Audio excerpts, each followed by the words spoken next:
Welcome back to the deep dive. Today we're going to tackle something, well, I think a lot of us struggle with it. Energy. Yeah. Not the kind that, keeps the lights on, but like that inner vitality. You know what I mean? Like the kind we need to really thrive. Right. So you sent over some excerpts from a source called Ancient Wisdom. It seems to have some pretty interesting takes on all this. Yeah. It's a really fascinating perspective. A lot of wisdom in there. And it looks like you're particularly interested in why we might feel drained, even when we're taking care of those basic needs like sleep and nutrition. Exactly. I mean, you're doing all the right things, getting enough sleep, eating healthy. Yeah. But you still feel that drag, Yeah, totally. Like you're going through the motions, but something's missing. Right. We're going to try and understand that feeling better and see if we can figure out how to tap into that deeper well of energy everyone keeps talking about. Yeah. Okay, I have to admit, when I saw Ancient Wisdom, I was picturing, dusty scrolls, cryptic pronouncements. But these excerpts are surprisingly relatable. Right. It starts by talking about that feeling of being drained, even when you're, technically doing everything right. Like getting enough sleep, eating well. Yeah, it really validates that experience, doesn't it?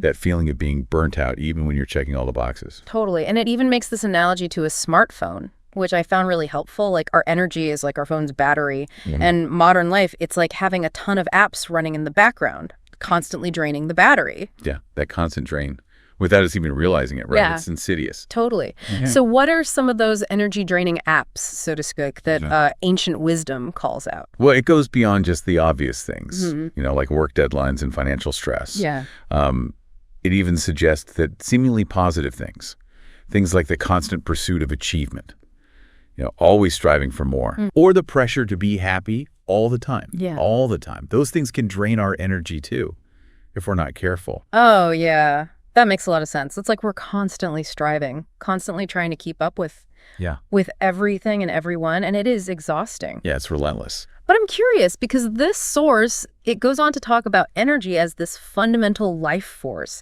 And it uses terms like ki and prana, and those, well, they sound a little esoteric to me. I know what you mean. It's easy to get a little lost in the lingo. Yeah. Is this where the dusty scrolls come in?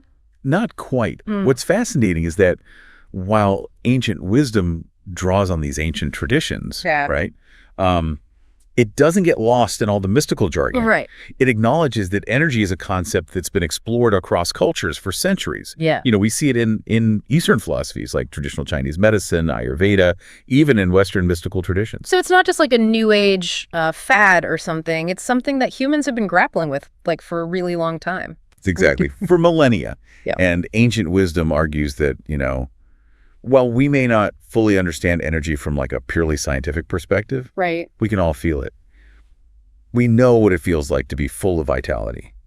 And we know what it feels like to be completely drained. Yeah, that's true. I never thought of it that way. But those feelings are real. They have a huge impact on how we experience life, everything. Right. Absolutely. And this brings up a point that Ancient Wisdom makes that I find really thought-provoking. Why don't we learn about energy in school? Yeah. We spend years learning math, history, science. But no one teaches us how to manage this fundamental force that drives our lives. I know, right? It's like, okay, we know how to build a spreadsheet, but no one taught us how to deal with the stress that comes with meeting that deadline. It seems like a pretty big oversight, honestly. Right. It's a fundamental flaw, Ancient Wisdom argues, in our education system. We're taught to focus on external achievements, but we're given very few tools for cultivating inner resilience, managing our energy. So how does Ancient Wisdom propose we fix this? Does it offer any practical solutions? It does, and this is where it gets really interesting. It emphasizes the importance of developing what it calls energy literacy. Energy literacy. Yeah, and this involves, understanding how energy works within us, how it's affected by our thoughts and emotions, and how we can learn to consciously control and direct it. Okay, that sounds promising, but where do we even begin? Well, Ancient Wisdom suggests starting by understanding the interconnectedness of the body, mind, and spirit. Okay. It views these not as separate entities, but as different aspects of a single system, all influencing and being influenced by our energy. That makes sense. But I have to admit, I'm a little unclear on how this all like works together, it still feels a bit abstract to me. Yeah, it can be a bit of a head scratcher at first. Yeah. Well, let's start with the body, which ancient wisdom describes as the physical, vessel for energy. And it introduces this fascinating concept of meridians, these pathways throughout the body through which energy flows. Meridians, like I have heard of those in acupuncture, but I don't really understand what they are. Yeah, so in traditional Chinese medicine, meridians are seen as these channels. They connect our organs and systems, right? And they allow energy to circulate throughout the body. What's really interesting is that each meridian is associated not only with a specific organ, but also with a particular emotion. Wait, so you're saying that like my emotions can actually affect the energy flow in my organs? That's exactly what ancient wisdom suggests. For example, the liver meridian is linked to anger, the lungs to sadness, the kidneys to fear. And when we experience these emotions, they can cause disruptions, like blockages in the corresponding meridian, which can then manifest as physical symptoms or even illness. That's incredible. It's like our bodies are giving us these physical clues about our emotional state. Precisely. And ancient wisdom suggests that by becoming aware of these connections, we can start to address emotional imbalances through practices like breath work, meditation, even specific movements that target those affected meridians. So it's like a holistic approach to well-being. It's not just about treating the physical symptoms, it's about addressing the underlying emotional and energetic causes. Exactly. It's about looking at the whole system. This is all starting to make sense now. Yeah. So if our body is like the vessel for energy, what role does the mind play? Well, ancient wisdom describes the mind as the director of energy flow. Okay. It argues that where our attention goes, our energy follows. Mm-hmm. So if we're constantly worrying or thinking negative thoughts, it's like scattering our energy in a million different directions. Like, instead of this powerful, focused flow. Yeah, like a river splitting into a bunch of weak streams instead of flowing powerfully in one direction. That's a great analogy.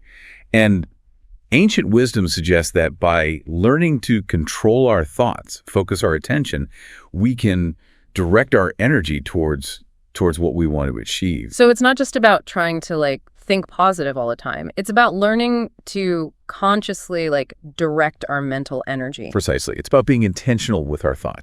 Okay. And ancient wisdom offers some practical techniques for doing this, which I'm really eager to dive into. Yeah, we'll get to those. Yeah. But first, we need to talk about the third element, the spirit. Ah, yes. The spirit. Okay, this is the part where I usually get a little lost. Yeah. So what exactly does ancient wisdom mean by spirit? Is it talking about some kind of mystical force or? It's not necessarily about, mystical beings or anything like that. Ancient wisdom uses spirit to refer to our deepest source of energy and willpower, that inner strength. Okay. The strength that allows us to overcome challenges and achieve our goals. It's that drive. So it's more about our inner drive, our resilience, that capacity to tap into something beyond just our physical and mental limitations. Yes, that's a great way to put it. It's that wellspring within.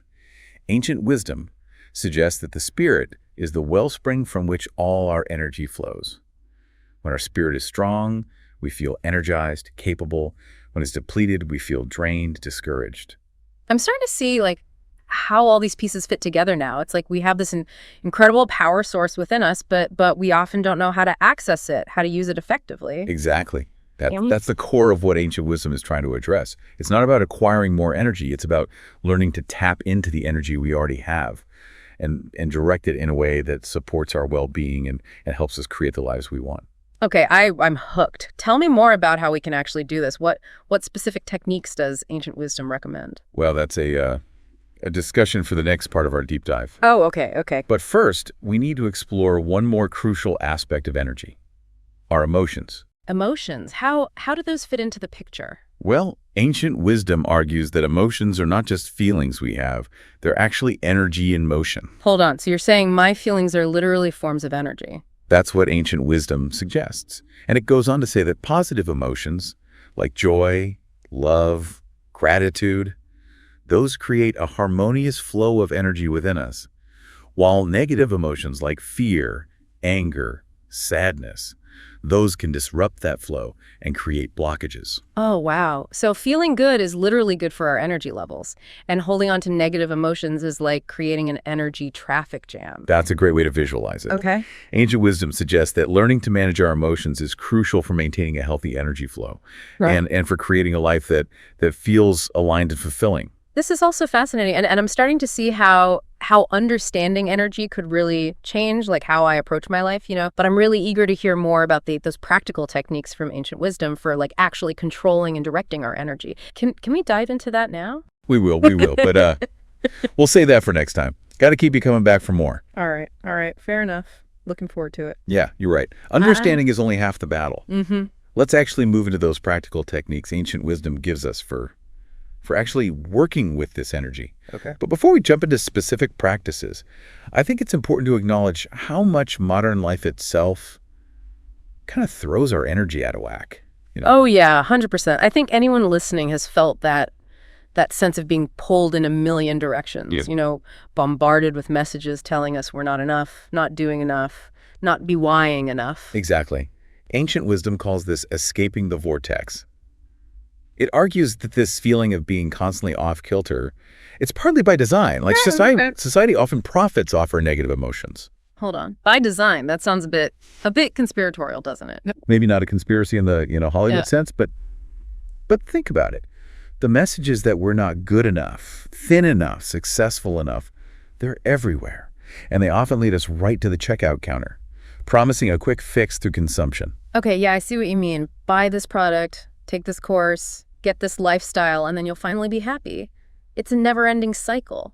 And a very energy-draining one, ancient wisdom, suggests that one of the biggest energy leaks we have comes from constantly seeking that external validation, chasing after things we don't truly need. So how do we break free from this vortex? Does ancient wisdom offer any solutions? It does. And it starts with conscious awareness. Before you get swept up in the next trend or the next must-have item, ancient wisdom suggests just pausing, asking yourself a simple question. Is this really important to me? Does this align with my values and my goals? It sounds so simple, but I can't remember the last time I actually stopped and asked myself that before making a decision or, buying something. Right. We get caught up in the momentum, of societal expectations, and we forget to check in with our own inner compass. Ancient wisdom reminds us that we always have a choice. It even quotes Viktor Frankl, who famously said, "Between stimulus and response, there is a space. In that space is our power to choose our response." That's a powerful reminder. We're not just victims of our circumstances or our emotions. We have the power to choose how we respond. But to be honest, sometimes when I'm feeling totally drained and overwhelmed, that power of choice feels pretty elusive. I hear you. And that's precisely why ancient wisdom shifts gears at this point. And it gets really specific about practical techniques for reclaiming control of your energy. Okay, let's get to the good stuff. What does ancient wisdom actually recommend we do? It starts by emphasizing that controlling your energy. It's not some mystical feat. It's a skill you can develop with practice. And one of the most important steps is simplifying your life. Simplifying? What does that look like in terms of energy? Ancient wisdom, quotes Bruce Lee here, who said, "It's not the daily increase, but daily decrease. Hack away at the unessential." In terms of energy, this means identifying and eliminating the things that are draining your energy without adding real value to your life. Okay, that resonates with me. Less clutter, more focus. I can see how that would free up energy. But how do we figure out what's unessential? That feels kind of overwhelming in itself. You're right, it can be. Ancient wisdom doesn't give you like a prescriptive list, because what's draining for one person might be energizing for another. It's more about tuning into your own experience and noticing what consistently leaves you feeling depleted. Does scrolling social media for hours leave you feeling energized or drained? Does spending time with a particular person lift you up or bring you down? Pay attention to those cues. That's a good point. It's about becoming more aware of how different activities and people affect us on an energetic level. Exactly. And once you start paying attention, you'll likely find that there are things you can easily eliminate or reduce to free up more energy for the things that truly matter to you. I love that. So once we've kind of decluttered our lives and our minds, what are some specific techniques that ancient wisdom recommends for actually controlling and directing our energy? It dives into several practices, some of which might be familiar, some that might be new to you. It emphasizes that these aren't, one-size-fits-all solutions. But but tools you can experiment with to find what works best for you. Perfect, because I'm ready to try anything at this point. What's first on the list? One technique it highlights is the body scan, which is a mindfulness practice where you bring your attention to different parts of your body, noticing any sensations, tension, or discomfort. I've heard of body scans before, but I've never actually tried one. How does that help with energy? Ancient wisdom explains that by becoming aware of those physical sensations, we can start to release them. It's like shining a light on those energy blockages we talked about earlier. Plus, it helps us become more attuned to our bodies. Yeah.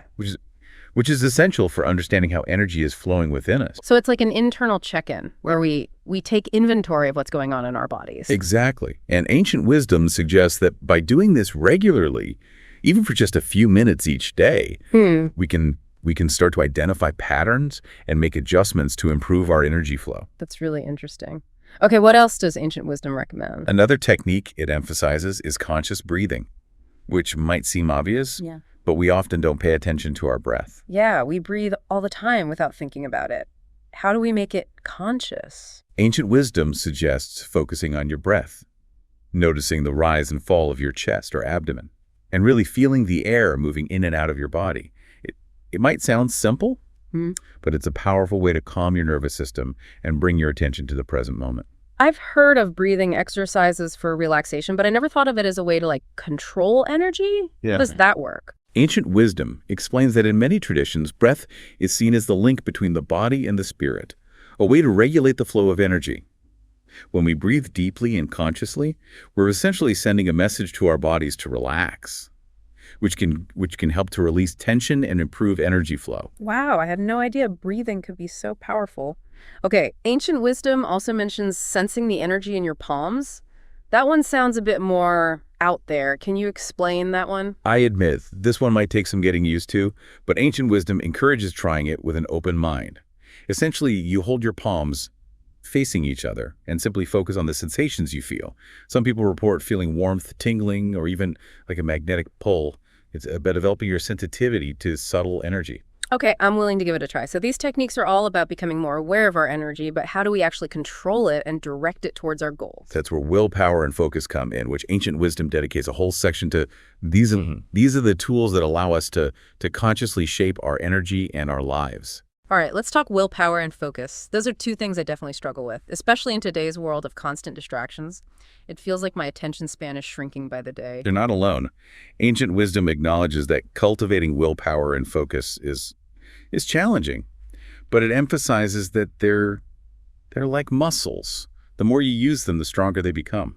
So how do we start exercising these muscles? Does ancient wisdom offer any specific exercises? It does. It suggests practices like breath-focused meditation, goal visualization, willpower journaling, and even gaze fixation. Okay, that's quite a list. I'm intrigued, but also a little overwhelmed. Can we break those down one by one? Absolutely. Let's start with breath-focused meditation, which is a simple but powerful practice where you focus your attention on your breath. Whenever your mind wanders, you gently bring it back to your breath. This trains your focus and strengthens your ability to resist distractions. That makes sense. If you can train yourself to stay focused on your breath, you're less likely to get distracted by everything else vying for your attention. Exactly. And as we discussed earlier, breath is also a key regulator of energy flow. So this practice has a double benefit. Okay, that one sounds doable. What about goal visualization? Is that like making a vision board?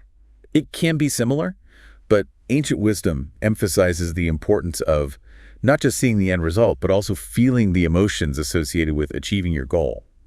So it's about immersing yourself in the experience of success. So don't just picture myself crossing the finish line of a marathon, but actually feel the exhaustion, the pride, joy of that moment. Exactly. By making the experience as real as possible in your mind, you're essentially programming your subconscious and strengthening your motivation. Wow, that's pretty powerful stuff.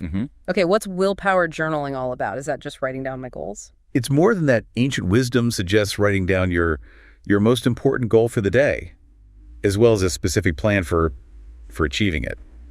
This helps to solidify your intention and creates a roadmap for action. It's like turning a vague desire into a concrete commitment. I can see how that would add willpower. Exactly. Yeah. And by writing it down, you're also making yourself accountable, which can be a powerful motivator. Okay, last one, gaze fixation. What is that and how does it build willpower? This one might sound a bit strange, But ancient wisdom explains that it's a very effective technique for training your attention. It involves choosing a single point to focus on. It could be a candle flame, a small object, even a dot on the wall. And holding your gaze on that point for an extended period of time. I can imagine that's harder than it sounds. My mind would probably start wandering all over the place. And that's precisely the point. It's about training yourself to resist those distractions and maintain your focus. It's a very effective way to build mental discipline, which is essentially willpower in action. So we've got all these different techniques: body scans, breathing exercises, willpower practices. It feels like we're building a powerful toolkit. Yeah. But I'm still curious, how do we actually use all this to achieve our goals? How do we bridge the gap between controlling our energy and actually creating the life we want? That's the million-dollar question, isn't it? Yeah. And that's exactly what we'll explore in the final part of our deep dive. We'll talk about how to align your energy with your intentions and use these techniques to manifest your desires. I can't wait. This is getting really exciting. Okay, so we're back for the final part of our deep dive into, the world of energy. And wow, we've covered so much ground already. You have. From how different cultures view this whole life force thing, to the mind, body, spirit connection, the power of our emotions, and all those incredible techniques for actually working with our energy. It's a lot. Yeah, it's a lot to take in. But we've laid the groundwork for understanding this often overlooked aspect of our being, really. Right. And now, well, as you mentioned, it's time to talk about how we can use this knowledge to create the life we truly desire. That's the big question, right? That's the ultimate goal, isn't it? Yeah. And I gotta say, the ancient wisdom source, it doesn't disappoint. It calls this final section "Becoming the Master of Your Reality." Ooh, I like that. Yeah, right. Sounds pretty ambitious, though, to be honest. It is ambitious. Yeah. But, the source argues that it's entirely possible. It reiterates a point that we've kind of touched on throughout this whole deep dive, which is that you have more power to shape your life than you might realize. Yeah. And mastering your energy, that's the key. It's like unlocking this hidden potential. So it's not about, some mystical law of attraction where we just sit around visualizing and hoping things magically appear? No, not at all. Okay, good. Because that always sounded kind of, I don't know. It's not passive. Yeah. Ancient wisdom emphasizes that while energy work can be incredibly powerful, it's not a passive process. Yeah. It requires effort, discipline, a willingness to step outside of our comfort zones. So how do we actually do that? How do we bridge that gap between controlling our energy and actually creating tangible changes, in our lives, in the real world? Well, ancient wisdom suggests that it starts with understanding that our energy is constantly interacting with the energy of the world around us. Our thoughts, emotions, actions, those all send out these energetic ripples that influence our reality. Oh, okay. So if I'm constantly feeling stressed and anxious, I'm sending out those negative vibes, and that can attract more negativity into my life. That's the idea. But the good news is the opposite is also true. When we cultivate positive emotions like joy, gratitude, love, we raise our vibration and we attract more positivity into our experience. Okay. Yeah, that makes sense. But it's not always easy to just switch from negative to positive thinking, especially when, life throws us curveballs. You're absolutely right. And ancient wisdom acknowledges that.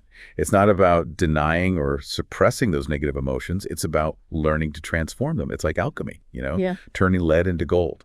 Oh, interesting. So instead of trying to force myself to be happy all the time, I need to find healthy ways to process those difficult emotions. Exactly. And the source offers a number of techniques for doing this, like journaling, meditation, breath work, even creative expression, things that allow us to move through those emotions rather than getting stuck in them. That's really helpful. So once we've kind of done the work of clearing out those negative energy patterns, how do we start directing our energy towards our goals? What does ancient wisdom say about that? This is where things get really interesting. The source talks about the importance of setting clear intentions and then taking aligned action. It's like setting a compass and then following the direction it points us in. Okay. Intentions. So just wishing for something really, really hard. It's more than just wishing. It's about consciously choosing what we want to create in our lives and then taking steps that move us in that direction. Ancient wisdom suggests that when our intentions are clear and our actions are aligned with those intentions, our energy naturally flows towards the manifestation of our desires. So it's we're creating a like a powerful, energetic force field that propels us towards our goals. That's a great way to put it. It's like we're harnessing the power of our energy to create the reality we want. Okay. And ancient wisdom emphasizes that this process isn't always linear. There will be setbacks, challenges, moments of doubt. But the key is to keep returning to our intention, adjusting our actions as needed, and trusting that the universe is conspiring to support us. This is all so inspiring, but I have to admit, I'm still a little skeptical. Like, is there any evidence this stuff actually works, or is it just wishful thinking? Well, ancient wisdom doesn't offer scientific proof or double-blind studies. Right. But it does share countless stories of people who've transformed their lives through these principles. Aye. And there's a growing body of research that suggests that, our thoughts and emotions do have a measurable impact on our physical reality. So it's not just some woo-woo concept. There's actually some science to back it up. It's starting to look that way. And even if we can't fully explain it scientifically, there's something to be said for the power of personal experience. If practicing these techniques makes you feel more empowered, more joyful, more fulfilled, then that's evidence enough in my book. I love that. So what's the takeaway for our listeners? What's the one thing they should do after listening to this whole deep dive? Ancient wisdom suggests starting small.